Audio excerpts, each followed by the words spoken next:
Next chapter का नाम है हेरोन्स फॉर्मूला। पता है ये चैप्टर है क्या? बेसिकली ये पूरा का पूरा चैप्टर बेस्ड है सिर्फ एक ही चीज के लिए कि किसी भी ट्राइंगल का एरिया कैसे निकालते हैं। तो मन में आ रहा होगा यार ये कौन सी बड़ी बात है, तो 7th 8th क्लास में सीखा हमने एरिया ऑफ ट्राइंगल निकालना। एरिया ऑफ ट्राइंगल का फॉर्मूला क्या होता था?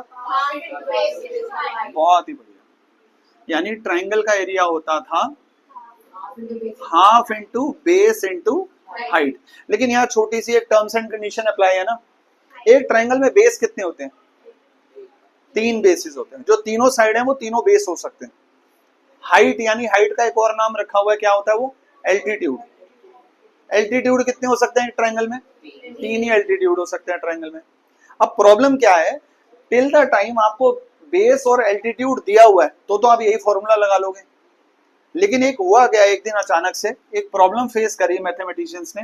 इसको दिया हुआ था 10, 12 और 14। आपको सिर्फ साइड्स दी हुई थी। क्या दिया हुआ था? सिर्फ साइड्स दी हुई थी, हाइट दी नहीं हुई थी। तो अब half into base into height लगाऊं कैसे? नहीं लग सकता ना? लग सकता? हाइट है नहीं। तो अब अचानक से एक मैथमेटिशियन थे, एक हेरोन्स साहब, उनका सरनेम था हेरोन्स, है ना। तो उनको अचानक से उनको एक आइडिया आया कि यार इसका एरिया ऑफ ट्राइंगल निकालने का ना एक फॉर्मूला निकालते हैं।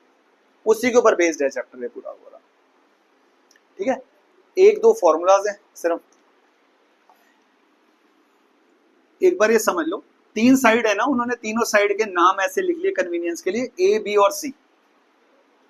कोई भी साइड ए हो सकती है, बी और सी, कोई ऑर्डर नहीं है कि कौन सी साइड ए होनी चाहिए कौन सी साइड बी होनी चाहिए, वो मत सोचना। ठीक है, तो सबसे पहला स्टेप जो होता है वो क्या होता है? एक एस निकालना। एस क्या होता है? Semi perimeter. देखो पेरीमीटर ऑफ ट्राइंगल क्या होता है? तीनों साइड्स का सम, है ना। तो तीनों साइड का सम क्या करूंगा, क्या आएगा? ए प्लस बी प्लस सी। और सेमी का मतलब होता है आधा, इसको आधा कर दो अपॉन 2। तो सेमी पेरीमीटर का फॉर्मूला क्या है? A plus B plus C upon 2। या फिर अगर पेरीमीटर ही दिया हुआ है तो पेरीमीटर को 2 से डिवाइड कर दो सीधा। इससे क्या निकलेगा? एस। एरिया का फॉर्मूला क्या है? प्लीज याद करने की जगह इधर समझ लो एरिया का फॉर्मूला क्या है।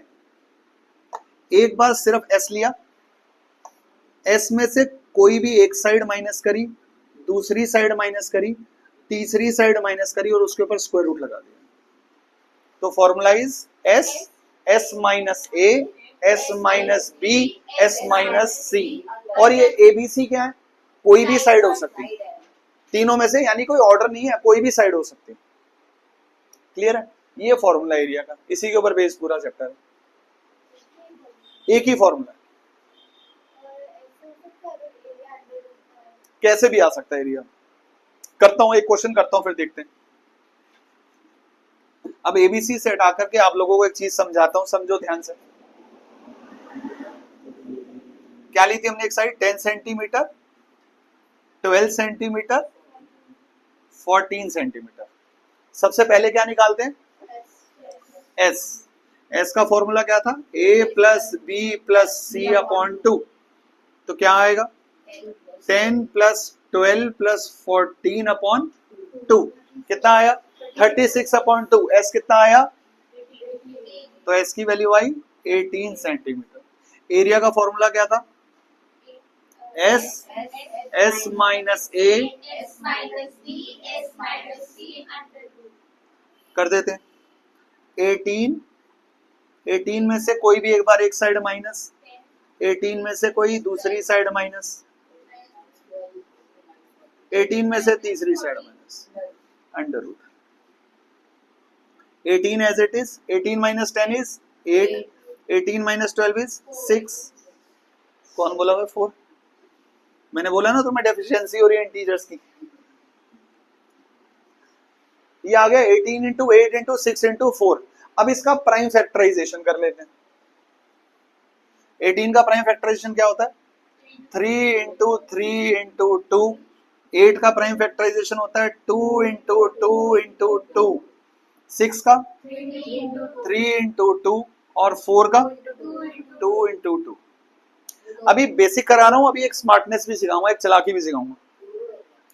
अब जिस जिसका पेयर बन जाता है वो स्क्वायर रूट से बाहर आ जाता है। देखो पेयर लगाते हैं, ये पेयर बना बाहर आ गया, ये पेयर बना बाहर आ गया, ये भी पेयर बाहर आया, इसका पेयर बना बाहर आया, किसका पेयर नहीं बना तो इसको 6 लिख दो। ये क्या बना 3 2 जा 6, 6 4 जा 24, 24 रूट 6 सेंटीमीटर स्क्वायर। ये एरिया आ गया, एरिया आ गया, ये इस ट्राइंगल का एरिया है। ये है हीरोन्स फॉर्मूला अभी के लिए। इसके बाद 4 कंसेप्ट इसके और है छोटे छोटे से, ठीक है, कोई बात नहीं, सब हो जाए, कुछ भी नहीं है, कोई बात नहीं, चिंता मत कर। ये टोटल चैप्टर 6 नंबर का है, तुझे डर क्या पड़ गया? अब देखो चालाकी से दिखाऊं, आप बोलोगे तो इतनी लंबी फैक्टराइजेशन करनी पड़ेगी। देखो मैं यहाँ पे दोबारा लिखता हूं इसको, क्या लिखा 18 इंटू 8 इंटू 6 इंटू 4।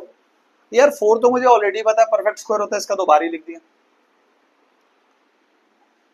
और 18 और इसमें दोस्ती करा के देखूं कुछ, 18 को लिख सकता हूं 6 3 जा, और इस 8 को लिख सकता हूं 4 2 जा।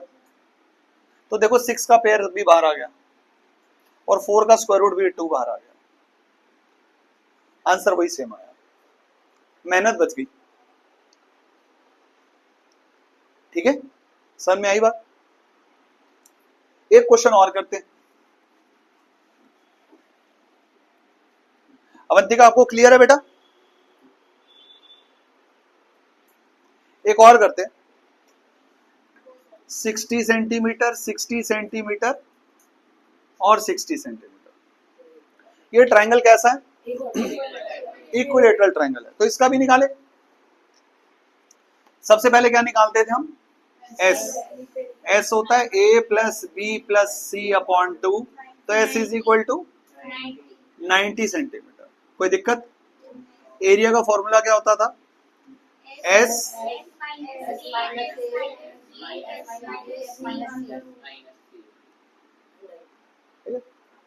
एस कितना आया 90, 90 90 minus 60, 90 minus 60, 90 minus 60 under root. तो आंसर आया 90 इंटू 30 इंटू 30 इंटू। अब देखो प्राइम फैक्टराइजेशन करूं क्या? नहीं यार, इसका पेयर बन गया ना ऑलरेडी, जिसका पेयर बन गया उसको पहले बाहर निकाल लेते हैं। कितना आंसर आया 30।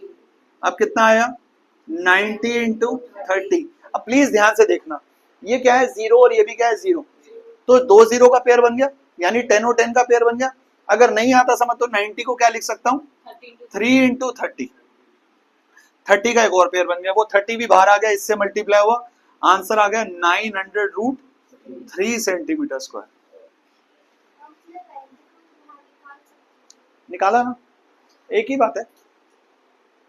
ठीक है, रुक जा बेटा, ये करना ही नहीं हमने क्वेश्चन। अब लेकिन मैथमेटिशियन ना बड़े स्मार्ट होते हैं, वो क्या करते हैं पहले नॉर्मल बेसिक्स करते हैं, फिर अचानक से ना जब बैठे होते हैं ना, चिप्स खा रहे होते हैं बैठ करके, पेप्सी पी रहे होते हैं, तो वो सोचते हैं यार ये तो हो गई नॉर्मल जिंदगी, कुछ और एडवांस करेंगे। तो इन्होंने ना बैठे बैठे ना इसका एक और फॉर्मूला लगा, कह रहे यार इतनी लंबी कैलकुलेशन करूं इक्विलेटरल ट्रायंगल के लिए, क्या कुछ और होना चाहिए। तो उन्होंने बोला यार इसको छोड़ दो, इसका एक फॉर्मूला याद कर लिया, √3/4 ए स्क्वायर। यानी जब भी इक्विलेटरल ट्रायंगल आएगा तो आप ये फॉर्मूला लगाएंगे, ए क्या होगा साइड।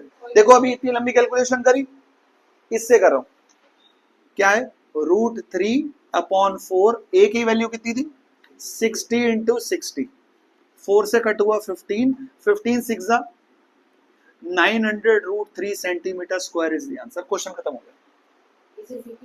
ये सिर्फ इक्विलेटरल ट्रायंगल के लिए फॉर्मूला है। अभी हम आने वाली नेक्स्ट क्लासेस में इसको प्रूव भी करके दिखाएंगे, कि वो आपको हो सकता है कुछ पूछ लेते हैं, prove that the area of equilateral triangle is √3/4 A square. इसका प्रूफ भी करवाऊंगा।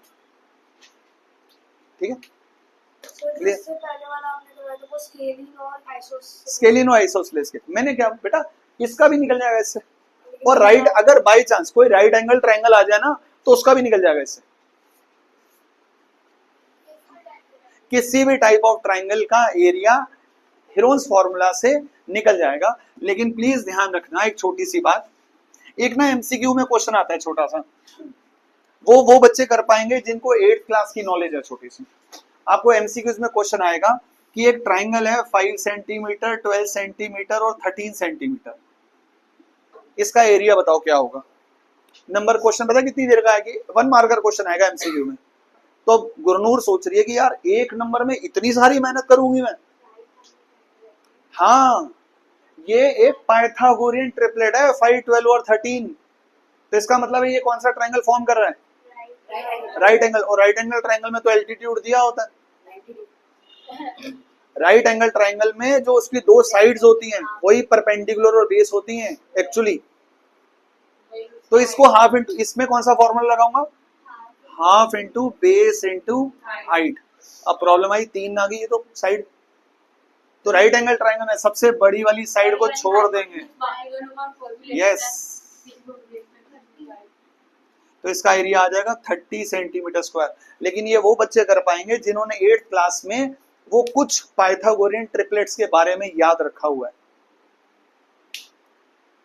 तो कुछ कॉमन मैं ग्रुप पे शेयर कर दूंगा, कुछ कॉमनली यूज्ड पाइथागोरियन ट्रिपलेट्स हैं हमारे स्कूल में, जैसे 3, 4, 5, 6, 8, 10, 5, 12, 13, ऐसे कुछ पेयर्स हैं, 9, 40, 41। वो 10 पेयर मैं आपके भेज दूंगा ग्रुप में, वो याद कर लेना, ठीक है। तो ये क्वेश्चन उसका है, ये था हेरोन्स फॉर्मूला एरिया निकालने के लिए। लेकिन गोइंग फॉरवर्ड हेरोन्स फॉर्मूला आगे सिर्फ यही खत्म हो जाएगा क्या, ऐसे कैसे खत्म हो जाएगा, इतनी आसानी से थोड़ी जान छोड़ देगा आपकी हेरोन्स फॉर्मूला। 6 नंबर मिल जाएंगे इतनी आसानी से। लेकिन ये सबसे आसान चैप्टर जो लीनियर इक्वेशन कराया, कोऑर्डिनेट ज्योमेट्री कराया, और ये सबसे आसान चैप्टर है। क्वेश्चन कैसे आएगा एक और देखो ध्यान से, यही ट्राइंगल आया वही ले लेता हूं जो लिया था ट्राइंगल। 3 क्वेश्चन प्लीज ध्यान से समझ लेना इसके। सबसे पहले तो वो बोलेगा इस ट्राइंगल का एरिया निकालो, निकाला था अभी हमने। इस ट्राइंगल का एरिया कितना आया था, जहां तक मुझे याद है अभी इसका एरिया आया था 24√6 सेंटीमीटर स्क्वायर, ये एरिया आया था, ठीक है। अब प्लीज एक चीज सोच के बताओ, अगर मैं इस ट्राइंगल का एरिया निकालूं, चाहे हेरोन्स फॉर्मूला से निकालूं या half into base into height से निकालूं, एरिया तो सेम ही आएगा या एरिया अलग हो जाएगा, एरिया तो सेम ही आएगा, ठीक है। तो यानी कि half into base into height और हेरोन्स फॉर्मूला से निकला हुआ एरिया भी सेम होगा।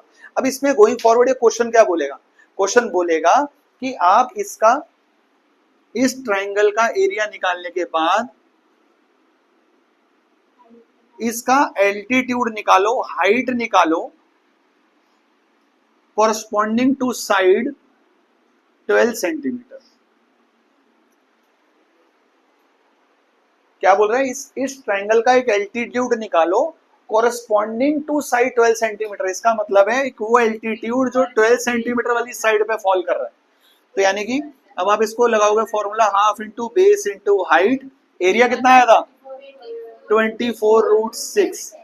तो हाफ, बेस कितना लेना है, हाइट यही तो निकालनी है,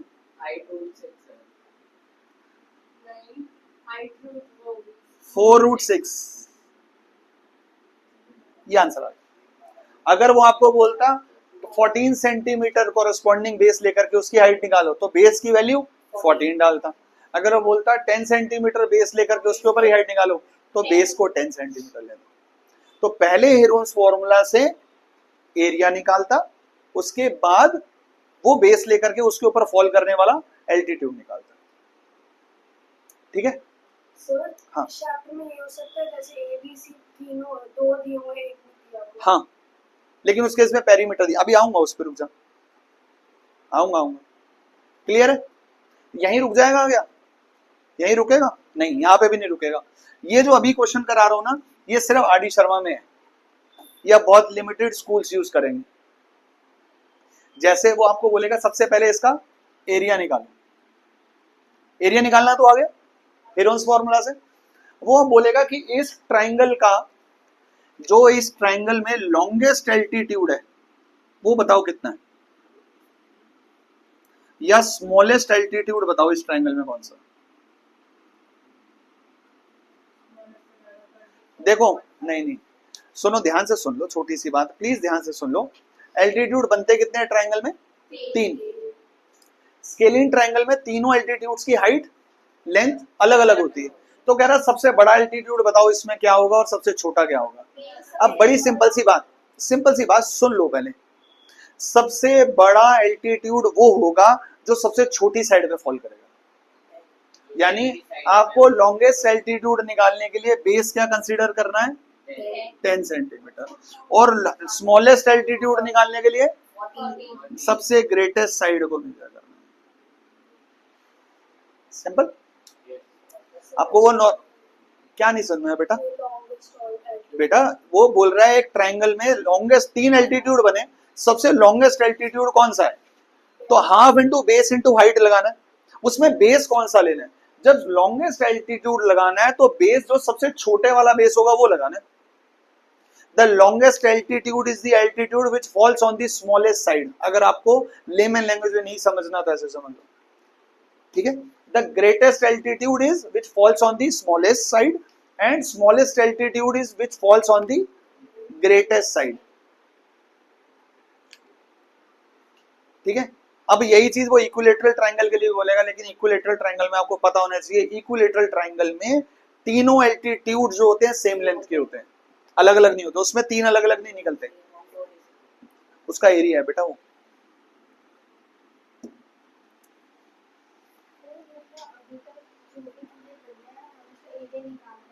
हाँ हाँ ठीक है।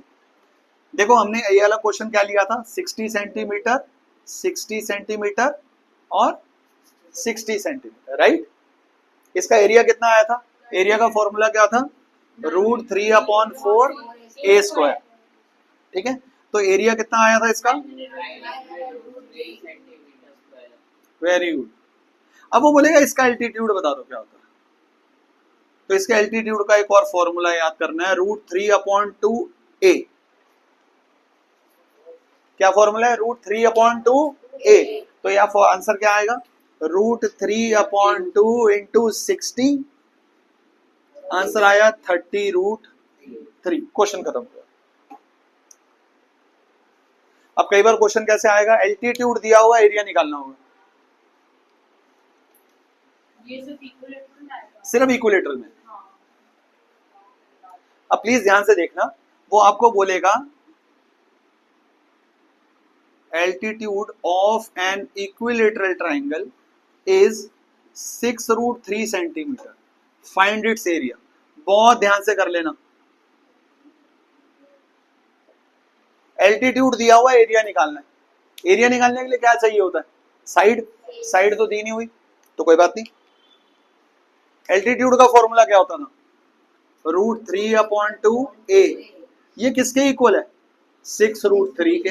देखो 3 से 3 कट हो गया तो a की वैल्यू 12 आ गई, यानी साइड कितनी है? 12। अब इसको इस फॉर्मूला में पुट कर दो।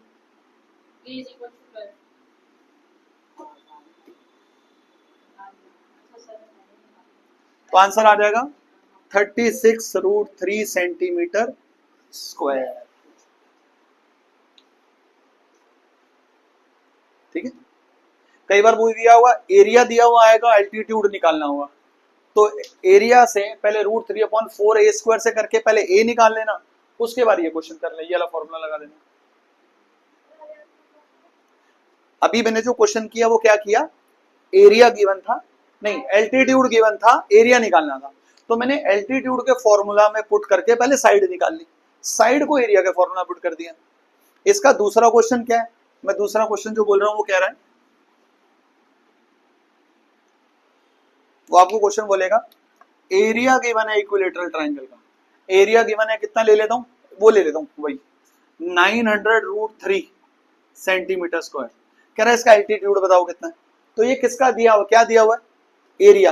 एरिया का फॉर्मूला क्या होता है? √3/4 a स्क्वायर। √3 से √3 कट हो गया, a square is equal to 900 into 4। ये स्क्वायर वहां जाके क्या बन जाएगा? Square root of 3600। तो a की वैल्यू कितनी आ जाएगी? 60। अब एल्टीट्यूड का फॉर्मूला क्या होता है? √3/2a। तो √3/2 इंटू 60, तो आंसर आ गया 30√3। सिंपल सी बात है। देखो तीन चीजें समझा रहा हूं दोबारा। अगर सिंपल साइड दी हुई आ जाए, ए दिया हुआ आ जाए, तो √3/2 ए करने से एल्टीट्यूड निकल आएगा, √3/4 ए स्क्वायर करने से एरिया निकल आएगा। अगर एल्टीट्यूड दिया हुआ है तो पहले साइड निकालेंगे फिर एरिया निकलेगा, अगर एरिया गिवन है तो पहले साइड निकलेगी फिर एल्टीट्यूड निकलेगा। सिंपल सी बात, बहुत इजी है। ठीक है,